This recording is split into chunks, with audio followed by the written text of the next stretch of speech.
오래전에 여름에 가족들과 함께 캘리포니아에서 자동차 여행을 한 적이 있습니다. 그때는 요즘같이 GPS가 있었던 때가 아니었기 때문에 지도를 보면서 목적지를 찾아가고 있었는데, 제가 그만 길을 잘못 들어서서 자동차를 이제 유턴을 해야만 했습니다. 그래서 옆에 보니까 빈 교회 주차장이 있어서 그곳으로 들어가서 차를 나오려고 하는데, 그 교회 출구에 이런 사인이 있는 것을 발견을 했습니다. Now you are entering the mission field. 당신은 지금 선교지로 나가고 있습니다. 그 사인을 보면서 제게 큰 깨달음이 왔습니다. 그렇지, 교회 밖 세상이 우리들의 선교지지. 그러하기에 우리들은 교회 안에서 신앙생활하는 것이 아니라 세상에서 신앙생활하는 것이지. 우리 모두가 가정으로, 직장으로 파송되는 선교사이다라는 것을 깨닫게 됐습니다. 저는 목회에 좋은 것이 있으면 바로 벤치마킹을 합니다. 휴가에서 돌아와 교인들에게 제 깨달음을 말씀드리고 목회하던 드림교회 출구에 이렇게 사인을 만들어 붙였습니다.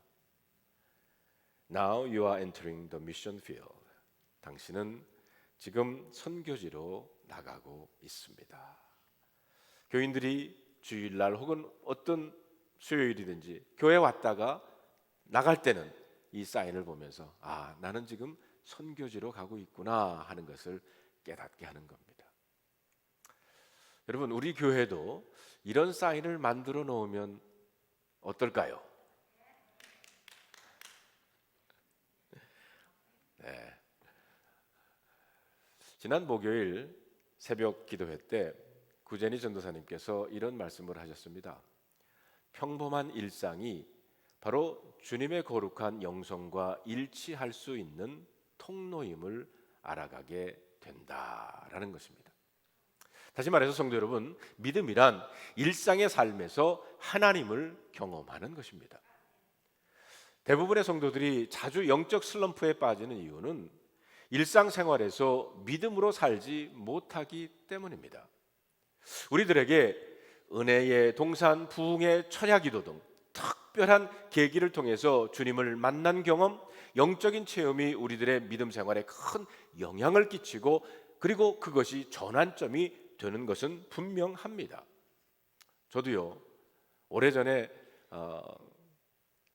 러브 트레스디아스라고 하는 우리 교회 은혜의 동산과 같은 곳에 가서 저의 삶과 그리고 저의 목회의 전환점이 되는 그런 경험을 했기 때문에 지금도 저는 잊을 수가 없습니다. 그런데 시간이 지나면서 그때 체험한 영빨이 계속 유지가 되지 않는다는데 문제가 있습니다. 만약 우리 중에 어떤 사람이 자기는 매일 기도원에 가야 하고 매일 안수 기도 받아야 하고 매일 영적인 꿈을 꾸어야 하고, 그렇다면 그 사람의 믿음은 분명히 건강한 믿음이 아닐 것입니다. 사실 교회에서는 누구나 다 믿음의 사람입니다. 교회에서는 누구나 다 사랑을 말할 수 있습니다. 중요한 것은 교회 밖에서입니다. 교회 안에서 보여지는 목사, 장로, 권사, 집사의 모습은 그 사람의 진짜 믿음의 모습이 아닐 수 있다는 겁니다.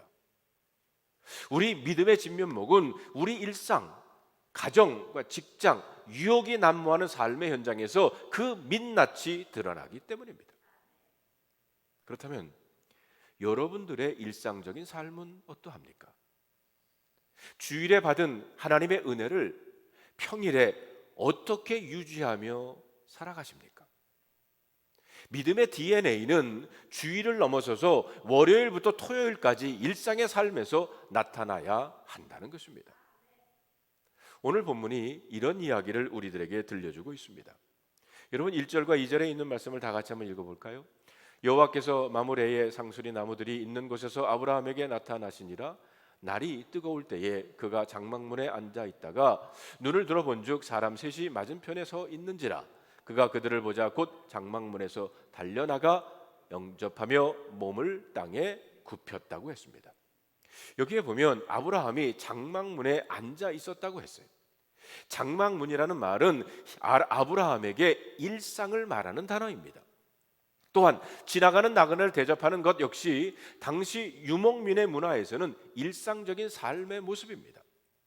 아브라함은 어느 날 나무래 상수리 나무들이 있는 자신의 장막문에 앉아 있다가 지나가는 나그네들을 보는 순간 그들을 기쁨으로 영접하게 됐습니다. 오늘 본문은 아브라함의 일상을 소개하면서 이런 일상적인 삶에서 드러나는 그의 믿음을 우리들에게 보여주고 있는 것입니다.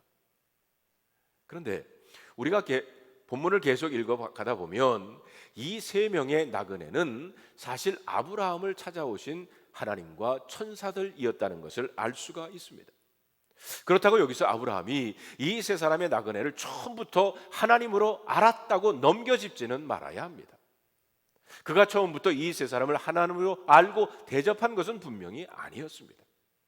그는 그냥 늘 하듯이 일상적으로 지나가는 나그네를 대접한 것이었습니다. 여기서 우리는 하나님에 대해 한 가지 중요한 사실을 발견할 수가 있습니다. 그것은 하나님의 사람의 모습으로 아브라함을 찾아오셨다는 겁니다. 지금까지 아브라함은 이런 방식으로 하나님을 만난 적이 한 번도 없습니다. 하나님은 늘 말씀으로 아브라함을 만나 주셨습니다. 그런데 본문은 하나님이 사람의 모습으로 아브라함을 찾아오셨다고 말합니다. 여러분 놀랍지 않습니까? 하나님이 사람의 모습으로 아브라함을 찾아오셨다는 것은 하나님이 우리 인간을 얼마나 사랑하시고 또한 얼마나 인격적인 분이신가를 보여주는 것입니다. 우리 하나님은 저 멀리 계시는, 그래서 우리가 만나기도 어렵고 만나려면 온갖 종교적인 노력을 해야 겨우 만날 수 있는 그런 하나님이 아닙니다. 하나님은 늘 우리 가까이, 그리고 우리와 함께 하시는 분이십니다. 아브라함이 두려움에 사로잡혀 힘들어할 때 그를 찾아와서 두려워하지 말라, 나는 네 방패요 너의 지극히 큰 상급이니라, 이렇게 말씀하시고 격려하시는 그런 하나님이십니다. 그런데 성경에 보면 여기만이 아니라 하나님이 사람을 찾아오신 이야기가 여러 번 나옵니다. 그 중에 가장 결정적인 것이 바로 예수님의 탄생입니다. 예수님은 사람들이 태어나는 자연적인 과정을 따라 이 땅의 한 아기로, 그것도 동정녀 마리아에게 몸을 빌려가지고 태어나셨습니다. 바로 예수 그리스도의 성육신 사건, 인카네이션입니다. 사도 요한은 감격적인 사건을 이렇게 설명하고 있습니다. 요한복음 1장 14절에 보면 말씀이 육신이 되어 우리 가운데 거하시며 우리가 그의 영광을 보니 아버지의 독생자의 영광이여 은혜와 진리가 충만하더라. 성경은 하나님이 몸을 입고 이 땅에 오신 사건을 말씀이 육신이 되어 우리 가운데 거하시매 라고 말합니다. 여기 거한다, 오이케오라고 하는 이 말은 장막을 치다라는 말입니다. 다시 말하면 잠깐 있다가 사라지는 것이 아니라 아예 우리와 함께 하시기 위해 하나님이 몸을 입고 오셨다고 성경은 기록하고 있습니다. 인간의 몸을 입고 이 땅에 오신 것만으로도 엄청난 사건인데, 예수님은 우리 인간들의 죄와 고통을 다 담당하셔서 십자가에서 여러분과 저 대신 죽으셨습니다. 그리고 죽은 자 가운데서 사흘 만에 부활하셨습니다. 더군다나 부활하신 예수 그리스도는 성령님으로 다시 우리 안에 오셔서 영원히 우리와 함께 계시는 줄로 믿습니다. 여러분들은 이 사실을 믿습니까? 어떤 분들은 하나님이 계시기는 하지만 자신의 삶과는 아무 상관없이 저 멀리 계시는 분으로 생각하기도 합니다. 그렇지 않습니다. 하나님은 저 멀리 계시는 분이 아니라 우리 주위에서 항상 일하시고 계시고 성령으로 우리와 함께 계시는 줄로 믿습니다. 특히 본문 1절에서는 세 명의 나그네가 찾아온 사건이 날이 뜨거울 때라고 그랬어요. 개역 성경에 보면 이 부분을 오정쯤이라고 번역을 했는데, 이 시간대는 보통 낮잠을 자는 시간이기 때문에 손님들이 잘 오지를 않는 시간입니다. 그런데 하나님은 바로 그 시간에 아브라함을 찾아오셨다는 겁니다. 만약 하나님이 예배 드릴 때 오셨다면 아마 우리는 얼른 알아볼 수 있었을 겁니다. 우리가 찬양하고 기도할 때 오셨다면 바로 하나님이시구나 라고 알아볼 수 있었겠지요. 그런데 하나님은 아브라함이 장막문에 앉아 있을 때, 그것도 사람들이 잘 오지 않는 시간, 날이 뜨거울 때 나그네의 모습으로 아브라함의 장막을 찾아오셨습니다. 당시 유목 문화에서는 나그네란 얼마든지 만날 수 있는 평범한 사람들입니다. 특별한 모습으로 오신 것이 아니었다는 겁니다. 그런데 보십시오. 아브라함은 그 예기치도 않는 시간과 장소에, 그리고 예기치도 못했던 모습으로 하나님이 오셨지만 그 일상의 삶에서 믿음으로 반응을 했다는 겁니다. 이것이 중요합니다. 나중에 히브리서 13장 2절에서는 아브라함이 경험한 이 사건을 암시하면서 이렇게 말합니다. 손님 대접하기를 잊지 말라. 이로써 부지 중에 천사들을 대접한 이들이 있었느니라. 아브라함의 이 나그네 대접이 바로 부지 중에 일어난 일이라고 말하고 있는 겁니다. 그는 단지 지나가는 평범한 나그네를 대접했을 뿐입니다. 그런데 그분들이 바로 사람으로 오신 하나님이셨다는 겁니다. 참 놀라운 일입니다. 아브라함은 나그네를 대접하는 일상적인 삶에서 하나님을 만나고 하나님을 경험할 수 있었습니다. 자, 그렇다면 여러분, 믿음의 조상이었던 아브라함에게서 우리가 본받아야 할 일상의 삶은 어떤 것입니까? 아브라함은 불쑥 자신의 일상에 찾아오신 하나님을 어떤 믿음의 자세로 대했습니까? 첫째로 본문을 통해 우리가 알 수 있는 것은 아브라함의 일상은 늘 예배 중심, 기도 중심인 삶이었다는 겁니다. 이런 사실을 본문 1절에 나오는 마므레 상수리 나무들이라는 단어를 통해서 알 수가 있습니다. 마므레 상수리 나무들이란 창세기 13장 8장에 보면 하나님께 제단을 쌓은 예배한 장소였습니다. 말하자면 마므레 상수리 나무들이 있는 이 숲은 예배의 장소, 기도의 장소였다는 말입니다. 아브라함은 예배의 장소인 그 마므레 상수리 나무들 근처에 아예 자기의 장막을 치고 살았습니다. 성경은 일상생활에서 늘 은혜를 유지하는 아브라함의 삶의 비밀이 바로 이것이라고 말하고 있습니다. 아브라함은 늘 제단 중심의 삶을 살았던 겁니다. 그는 하나님께 제사 드렸던 제단이 있는 곳, 바로 예배가 중심이 된 일상생활, 기도가 중심이 된 일상생활을 살았다는 것입니다. 성경에 보면 다윗도 그랬어요. 다윗은 자기 궁전에 하나님의 언약궤를 모셨습니다. 자기 궁전에 다윗의 장막을 세운 거예요. 그것만이 아니라 그는 아침마다 하나님께 기도했어요. 매일 아침 기도가 그의 일상이 되었고 그때 부어주신 하나님의 은혜로 하루를 살아갔습니다. 다니엘은 어떻습니까? 그는 하루에 3번씩 예루살렘 성전을 향한 창문을 열어놓고 기도했습니다. 혹시 우리 중에 매일 하루에 3번 시간을 정해놓고 기도하시는 분들 계십니까? 이거 쉽지 않습니다. 하루에 3번 기도했다는 것은 다니엘의 일상이 늘 기도 중심이었다는 것입니다. 하나님은 이런 다니엘에게 뛰어난 지혜를 주셨고 그를 통해서 바벨론 전체를 움직이게 하셨습니다. 그렇습니다. 아브라함이 그의 일상에서 하나님을 만날 수 있었던 것은 그가 늘 예배 중심, 기도 중심의 삶을 살았기 때문입니다. 사실 아브라함이 온 힘을 다해 지나가는 나그네를 대접하는 모습은 지금까지 성경은 한 번도 언급한 적이 없습니다. 그런데 오늘 본문에서는 나그네를 대접하는 그의 일상에 대해 자세하게 소개하고 있다는 겁니다. 그가 얼마나 나그네를 극진히 섬겼는지 2절 후반에 보면 몸을 땅에 굽혀 영접을 했다고 했고요. 3절에 보면 내 주여 내가 주께 은혜를 입어 싸우면 원하건대 종을 떠나 지나가지 마옵소서라고 말합니다. 어떤 학자는 이 부분에서 아브라함이 직감적으로 자기를 찾아온 이 3사람이 하나님이신 줄을 알았을 것이다 말하기도 하지만 제 생각은 다릅니다. 성경에 보면 아브라함은 여전히 그분들이 하나님과 천사들이라고 눈치챈 것 같지가 않습니다. 아브라함이 나그네들을 향해 내 주여 주께라고 하는 단어를 사용한 것은 하나님이 때문이 아니라 그가 다른 사람에게 대할 때 늘 이렇게 정중하게 대했다는 겁니다. 아브라함은 가까운 이웃을 그리고 지나가는 나그네를 마치 하나님을 대하듯이 했다는 것입니다. 성경이 말하는 바는 분명합니다. 예배와 기도의 중심에 일상적인 삶은 아브라함의 삶을 거룩하게 했다는 것입니다. 한마디로 아브라함의 일상은 코림데오의 삶, 하나님 앞에서의 삶, 곧 예배자의 삶입니다.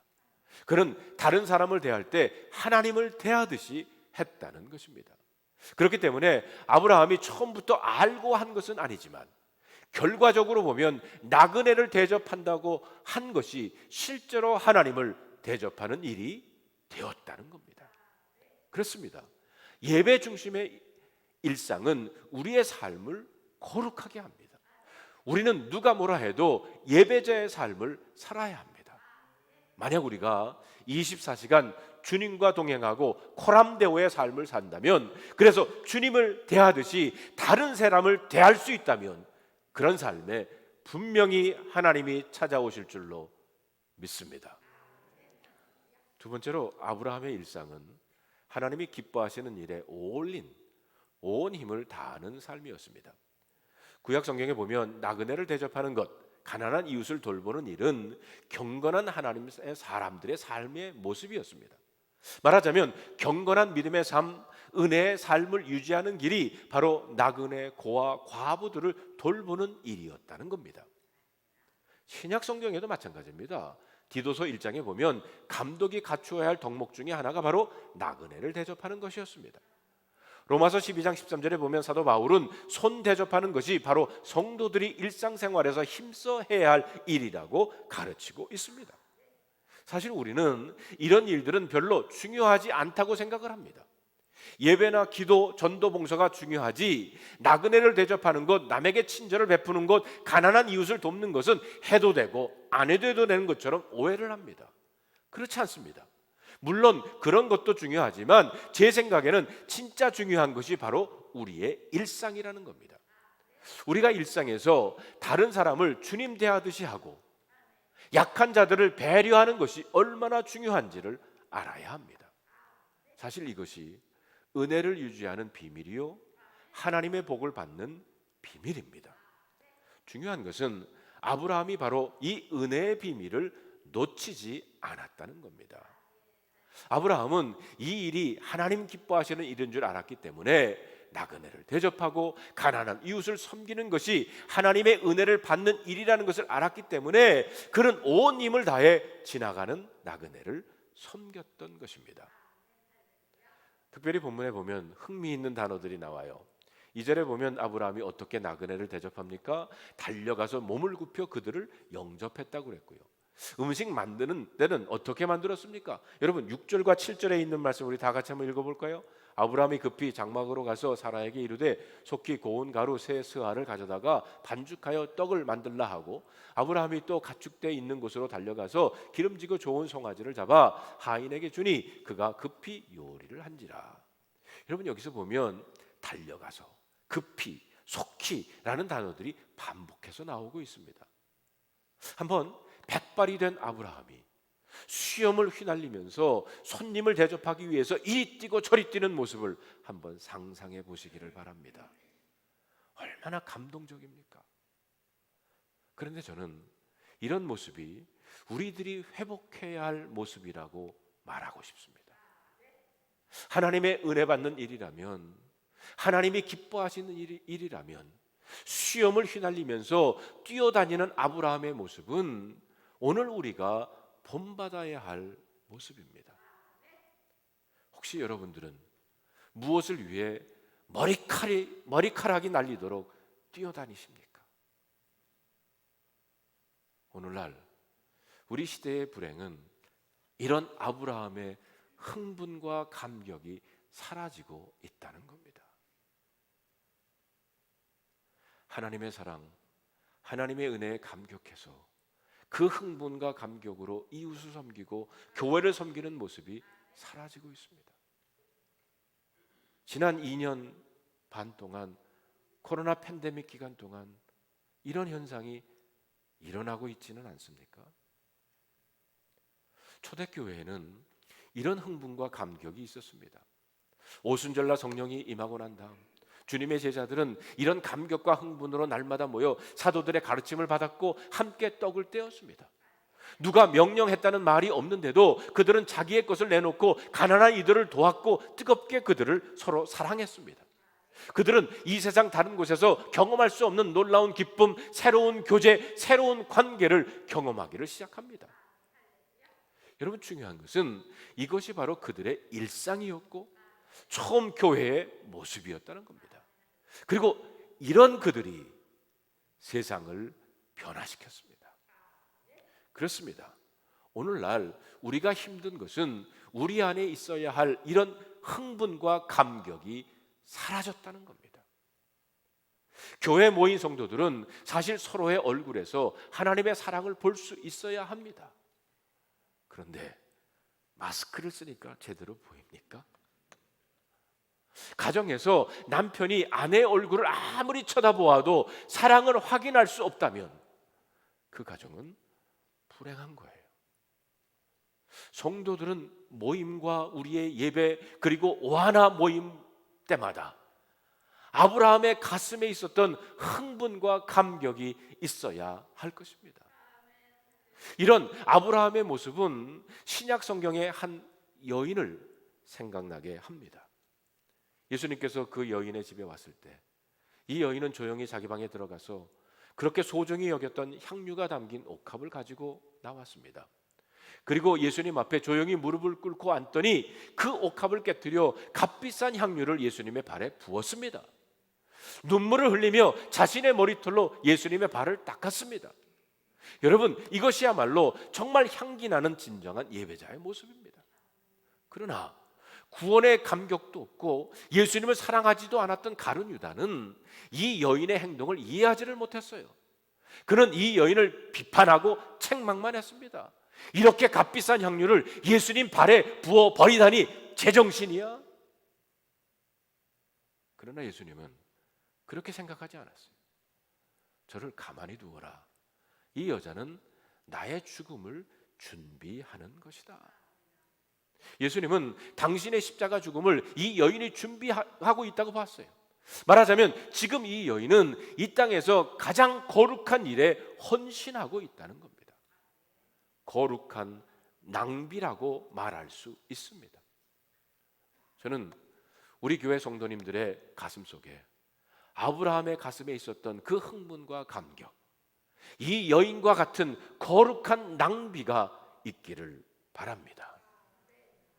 마지막으로 우리는 하나님의 은혜를 사모하는 아브라함에게 하나님께서 놀라운 축복을 주셨다는 것을 주목해야 합니다. 오늘 우리가 읽지는 않았지만 9절 이하에 보면 식사를 끝낸 후 하나님은 내 아내 사라가 어디 있느냐 이렇게 묻습니다. 10절에 보니까 내년 이맘때 내가 반드시 내게로 돌아오리니 내 아내 사라에게 아들이 있으리라. 놀라운 말씀을 하세요. 지금까지 아브라함에게 희미하게 보이던 약속을 너무 분명하게 내년 이맘때에 아들을 낳을 것이라고 말씀을 하십니다. 그런데 여기서 중요한 것은 하나님이 지금 사라를 찾고 있다는 것입니다. 하나님은 아브라함에게 내 아내 사라가 어디 있느냐라고 물으셨어요. 여러분, 왜 하나님은 사라를 찾고 있을까요? 제 생각에는 하나님의 약속을 여전히 믿지 못하고 있는 사람이 바로 사라였기 때문입니다. 우리가 이런 사실을 추측할 수 있는 것은 사라가 내년 이맘때에 내 아내 사라에게 아들을 낳으리라 하는 하나님의 말씀을 듣고도 속으로 웃었기 때문입니다. 사라는 12절에 보면 내가 노쇠하였고 내 주인도 늙었으니 내게 무슨 즐거움이 있으리요 라고 말합니다. 물론 그렇다고 사라에게 믿음이 전혀 없었다는 말은 아닙니다. 사라는 하나님의 존재를 믿었고 하나님의 계획도 알고 있었습니다. 그래서 지금까지 하나님의 뜻을 이루기 위해서 자기 나름대로 많은 노력을 해왔던 여인입니다. 그럼에도 불구하고 사라는 여전히 하나님의 능력과 하나님의 전능하심을 실제로는 믿지 못하고 있었던 겁니다. 그래서 나이가 많고 여성의 생리가 끊어진 내가 어떻게 아이를 가질 수 있겠느냐 생각하고 속으로 웃었던 겁니다. 그런데 여러분, 이것이 사람 안의 문제입니까? 우리 중에 많은 분들이 사라처럼 하나님의 존재는 믿지만 그분의 살아계심과 전능하심을 실제로는 믿지 않는 분들이 의외로 많습니다. 교회에서는 믿는 것 같다가도 일상의 삶에서는 여전히 믿음으로 반응하지 못하고 있는 사람이 많다는 겁니다. 그래서 겉으로는 믿는 것처럼 교회에 앉아 있지만 속으로는 어떻게 그런 일이 일어날 수 있어? 혹시 이 자리에 웃고 계신 분들 계십니까? 어쩌면 그렇기 때문에 아브라함과 사라에게 25년의 시간이 필요했는지도 모릅니다. 하나님은 우리의 믿음을 원하십니다. 우리가 겉으로만 믿는 채 하는 것이 아니라 우리의 전 존재를 다 걸고 하나님을 믿기를 원하십니다. 오늘 저와 여러분들에게 이런 믿음이 있기를 원합니다. 그런데 여러분, 더 놀라운 것은 16절 이하에 보면 하나님은 아브라함에게 소돔과 고모라가 하나님의 심판을 받을 것이라고 하는 놀라운 사실을 알려주셨다는 겁니다. 하나님은 소돔과 고모라의 멸망을 아브라함에게 알려주시면서 하나님이 이렇게 말씀을 하십니다. 여러분 17절 18절에 있는 말씀을 다 같이 한번 읽어볼까요? 여호와께서 이르시되 내가 하려는 것을 아브라함에게 숨기겠느냐? 아브라함은 강대한 나라가 되고 천하 만민이 그를 말미암아 복을 받게 될 것이 아니냐. 저는 이 부분을 읽으면서 가슴이 뛰었어요. 하나님은 하나님의 놀라운 비밀을 아브라함에게 숨기지 않겠다고 말씀을 하신 겁니다. 그러면서 아브라함이 강대한 나라가 되고 천하 만민이 그로 말미암아 복을 받게 될 것이다 라고 말씀하셨어요. 어떤 학자는 이 순간부터 아브라함은 진실한 의미에서 하나님의 동역자가 되었다고 말했습니다. 저도 맞다고 생각을 합니다. 하나님은 아브라함을 마치 동역자처럼, 마치 친구, 벗처럼 대하고 있습니다. 이때부터 아브라함은 하나님의 친구요 동역자가 되었고, 하나님은 아브라함과 함께 세계를 구원하는 일을 경영하셨습니다. 얼마나 놀라운 일입니까? 오늘 저와 여러분들이 그렇게 되기를 바랍니다. 그렇다면 여러분, 하나님의 동역자가 되고 하나님의 친구가 되는 이 특권이 어디서 시작부터 시작되는지 아십니까? 아주 시시한 일에서부터 시작됩니다. 지나가는 나그네를 접대하는 그저 평범하고 일상적인 삶에서 시작되는 것입니다. 그러므로 오늘 저와 여러분들은 우리의 일상적인 삶이 바꾸어져야 할 것입니다. 예배 중심, 기도 중심이 되어야 하고, 무엇보다 매일매일 기도하는 일, 이웃 사람들에게 작은 친절을 베푸는 일, 남을 위한 작은 선행들, 복음 증거를 위해 이웃집 문을 두드리는 것, 그리고 약한 자를 배려하고 품어주는 일, 이런 것들이 하나님을 만나는 통로가 될 수 있다는 것을 잊지 마시기를 바랍니다. 사랑하는 아이에야 성도 여러분, 그리고 오늘 말씀을 온라인을 통해서 보고 계시는 성도 여러분, 그래서 여러분들이, 우리 모두가 천국에서 주님을 만나는 날, 주님께서 그때 그 나그네가 바로 나였느니라, 나에게 친절을 베푼 너를 내가 기억하노라, 그런 주님의 음성을 여러분 모두가 듣게 되기를 주님의 이름으로 축원합니다.